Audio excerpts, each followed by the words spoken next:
The Galactic Empire was absolutely massive, having influence across almost the entire galaxy and a strong presence on the most highly populated worlds. In a universe which houses quintillions of life forms, the Empire would need quite a few stormtroopers in order to successfully keep people afraid of their power, especially since, after retiring the much superior clone troopers, the average human stormtrooper was much less effective than their predecessors. And having so many troops, blasters, ships, and even just transporting them would take a huge amount of money. So in this video, I'll break down exactly how much the Imperial Army would cost, so smash the like and subscribe buttons, join the Star Force 1 Discord, and let's get into it. So unfortunately, Lucasfilm has a strict policy against limiting the possibilities of storytelling by giving hard numbers on how many soldiers were in the various armies of the Star Wars universe. This means that we're going to have to do some really rough estimations, so bear with me here. So Eckhart's Ladder made a very excellent video giving his estimate of the size of the Imperial Navy. I'm going to refer to his numbers because he actually has some real life knowledge and experience, whereas I definitely don't. We'll go through a quick overview of the costs he calculated, but be sure to watch his video for the full breakdown with all the details. He estimates that the Empire had 25,000 Star Destroyers, which, at 150 million credits each,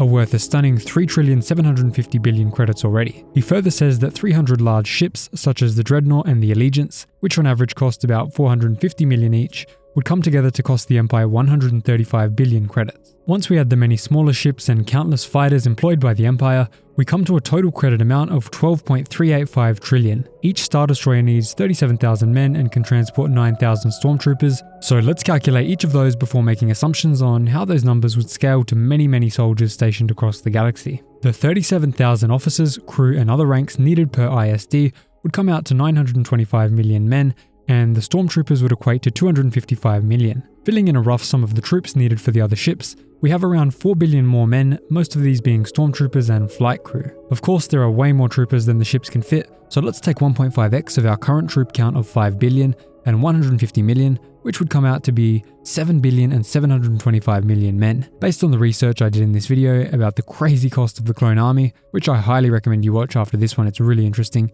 it would cost around 45,000 credits to train each crew member or stormtrooper, and their salary would come out to about 15,000 credits per year. This means that training each of these many troops would cost a shocking 348 trillion credits, and their annual wages would be 116 trillion credits. Fans have long speculated that there would need to be at least a few dozen trillion crew members and stormtroopers to keep the galaxy in check, so although we've already seen some absolutely wild spending, let's see what the price would be if we increased our number of men to even just 1 trillion. This would mean that the training cost of this absolutely monstrous army would be almost 45 quadrillion credits, and their annual salaries would cost a crazy 15 quadrillion credits per year. If we say the fan estimates are right and it would require 30 trillion stormtroopers to conquer the galaxy, that comes out to the absolutely insane number, 1.3 quintillion credits. The exact number will be on screen, it's massive and I'm not going to read it all out, so just look on screen now.